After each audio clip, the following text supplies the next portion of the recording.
on the edge of a cliff.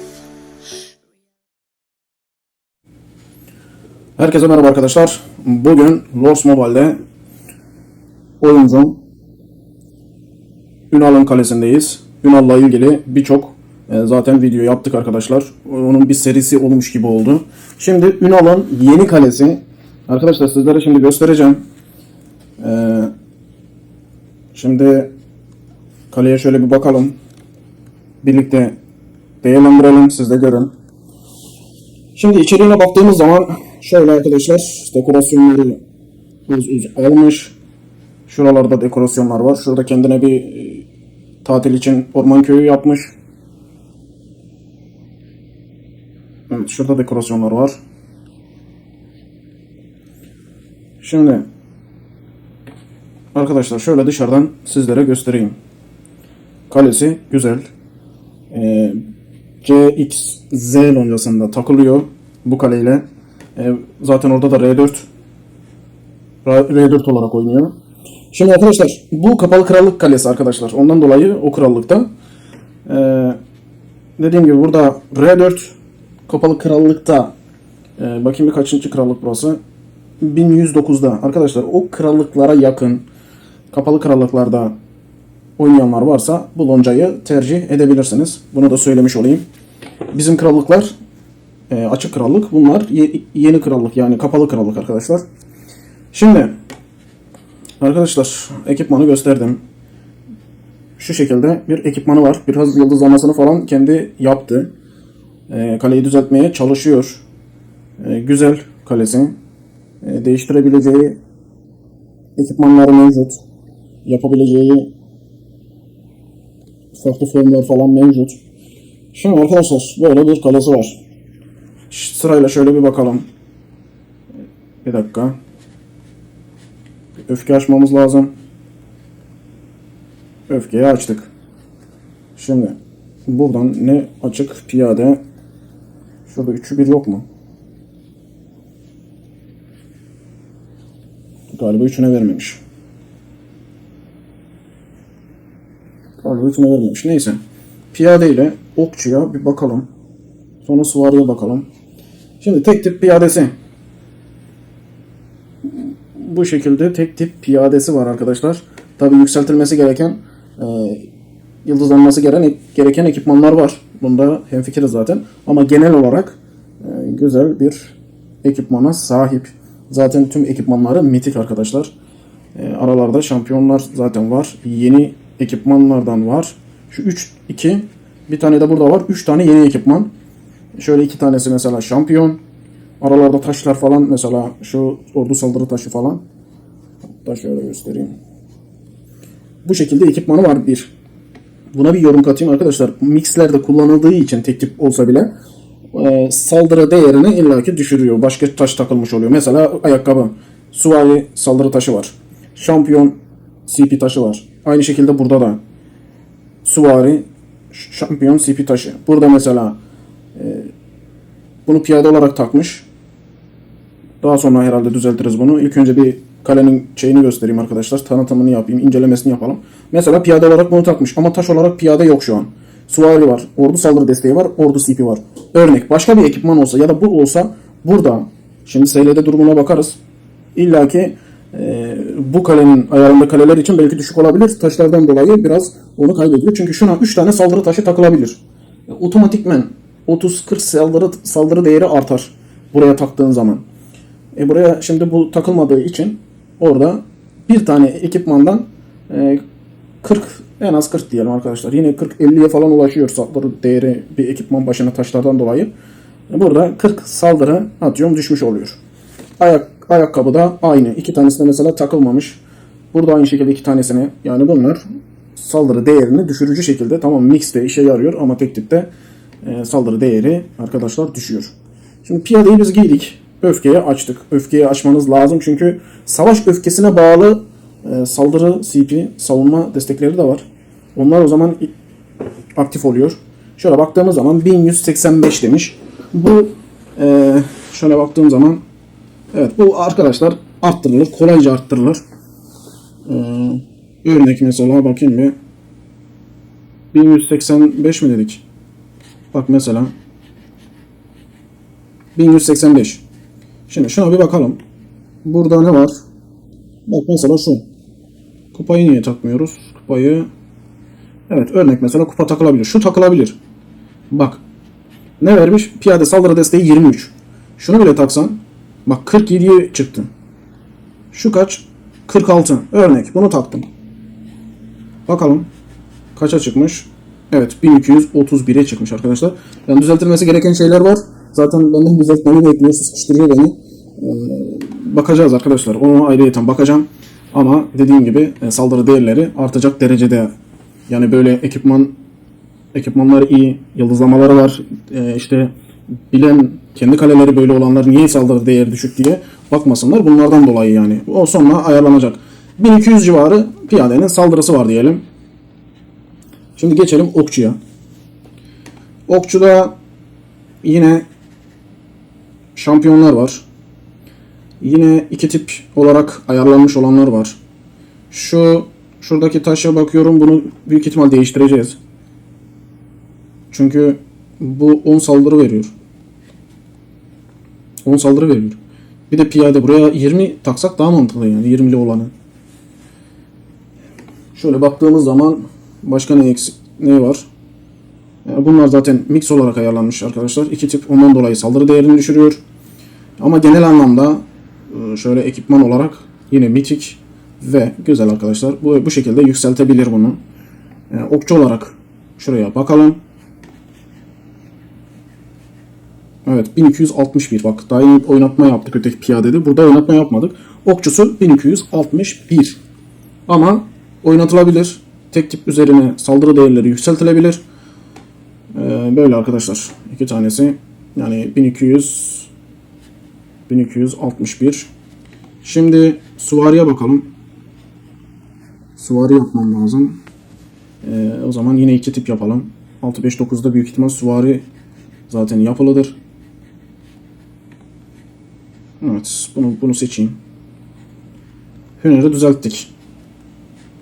Şöyle süvariyi giyelim.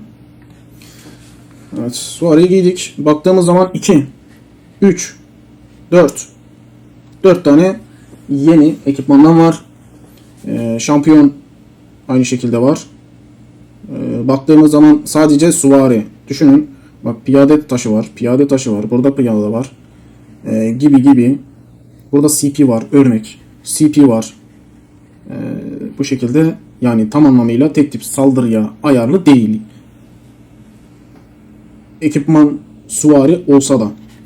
Şimdi bunun saldırı değerine bakalım. Kaç demiş? 1220.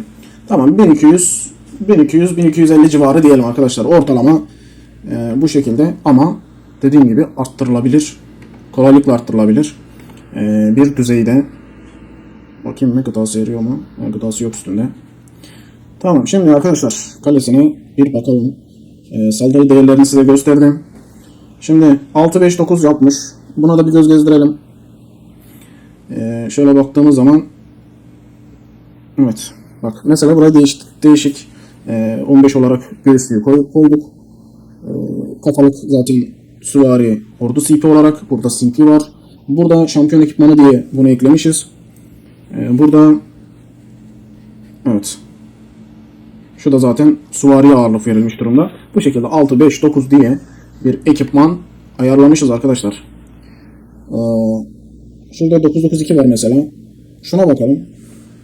992'de yıldızlamalar biraz düştü. Çünkü farklı modlarda örnek kafalıkta öteki daha iyiyken bunda 6 level yıldıza düşmüş. 992 yani piyade okçu, piyade okçu, piyade okçu. Evet. Bu şekilde bunu da dizmişiz arkadaşlar. Ama yine düzeltilecek illaki bir şeyler vardır. Şuna el atacağız. Şu artı 10 saldırı desteği arttırabiliyoruz. Bu şekilde 992 olarak ayarlamışız bunu da. Başka ne yapmışız? 14-3-3. Bakalım.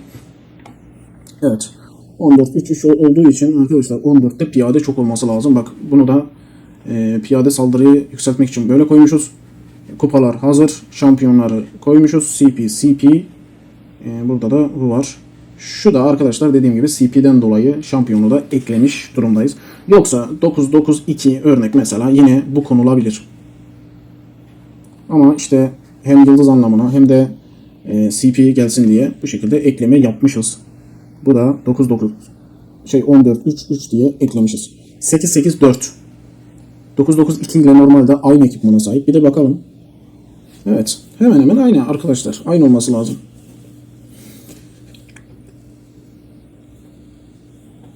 Çünkü piyade ile okçu yükseltilmesi lazım. Zaten burada da öyle. Başka ne var? Şöyle bakalım. Evet. Süvari piyade. Bu ne ekipmanıydı ya?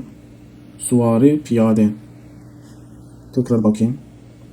Evet. 6-5-9'u ayarlamayı düzeltmeye çalışmışız. Süvari piyade. Bunu kim ayarlamış ya? Süvari okçu. Evet, bu süvari piyade. Süvari piyade. Süvari.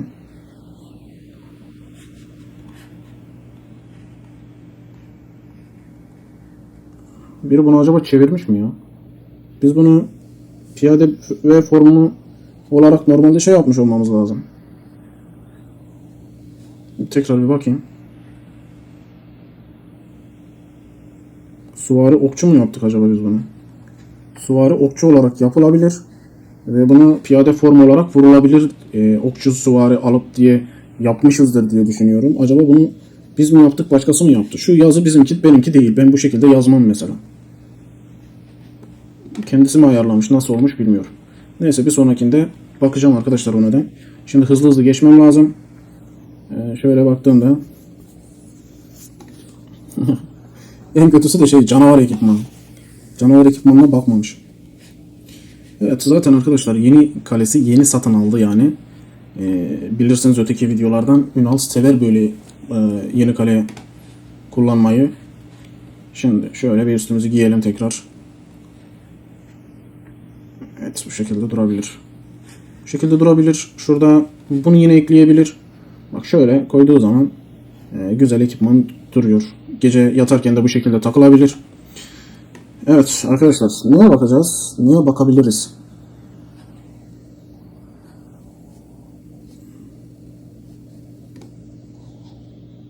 Evet şurada almış. Sir Paladino lider görünümü almış arkadaşlar. Burada lider Kızıl Savaş Alevinden 6 tane almış. 7 tane burada Kıyamet İsyancısı almış. Gece Baykuşu 4 tane. Kanlı Ayı Kontu 9 tane. Ürkütücü Bebek 20 tane. Kızıl Kalkan 5 tane. Evet Danger'dan 6 tane. Demirli Bela 4. Melody 6. Cehennem Büyücüsü 21. Yaldızlı Şeytan 5. Pis Şekeri 6. Ejderha İmparator 13. Üstün Kayakçı 14. Vay. Bundan 19. Tavşandan 15. Yargıç 47. Kuklacıbaşı 4. Beyaz Yele 40. Pist Yıldızı 1. Cezalandırma Kraliçesi 2. Bumerang 4. Uyanık Gözcü 9. Siber Ajan 4. Kül Kraliçesi 16. Ejderha Katili 15. Vay. Ulan sen ne yaptın böyle ya? Sen bunları nasıl aldın? Biraz labirentle seksek mi oynuyorsun? Ne yapıyorsun? Bunu nasıl böyle az hepsinden almışsın? Şimdi arkadaşlar bayağı yani girmiş lider görünümü mevzusuna. 3-5 almış. Bu şekilde götürürse yarın öteki gün bir bakacağım. Yapmış. Hepsini tamamlamış. Bazısında 40 falan vardı çünkü. Şimdi arkadaşlar şöyle kahramanlarına bakalım. Şunu çiçekçi kızı sarı yapmış. Sarı yani kalede. Ressam sarı. Usta topçu sarı. Evet 3 tane Hisar kahramanı sarı. Kaos sarı. Şöyle 3 tane saldırı, 4 tane saldırı. Ordu saldırı mitik. Yani mitik demişim sarı. Yani arkadaşlar savaşacak derecede kahramanları ve etkinlik kahramanları fullenmiş bu kalede. Şimdi kaleye baktık.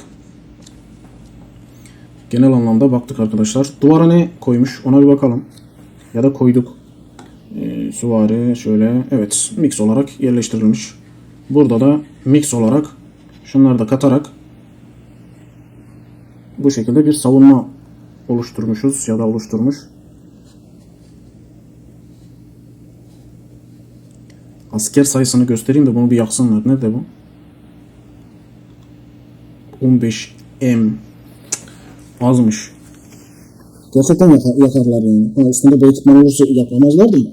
Ekipmanı azmış. Bunlar biraz T5 bas. T5'in az. Şunları T5'e çevir biraz. Evet. Asker sayın az, dikkat et. Şimdi arkadaşlar genellikle hepsini gösterdim. Hadi buradan bir de kale temasına gidelim.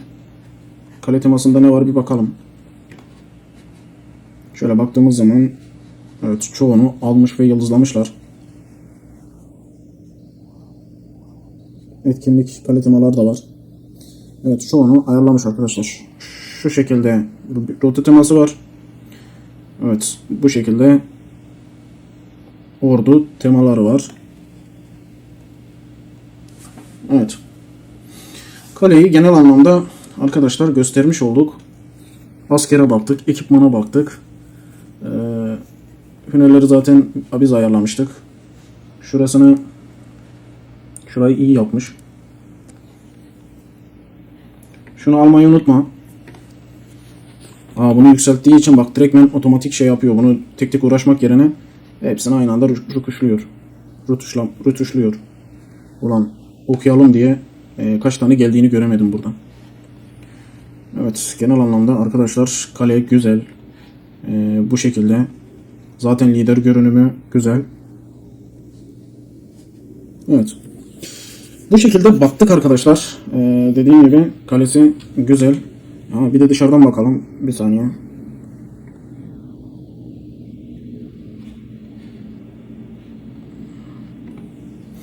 Evet arkadaşlar, dışarıdan görünümü bu şekilde ve güzel.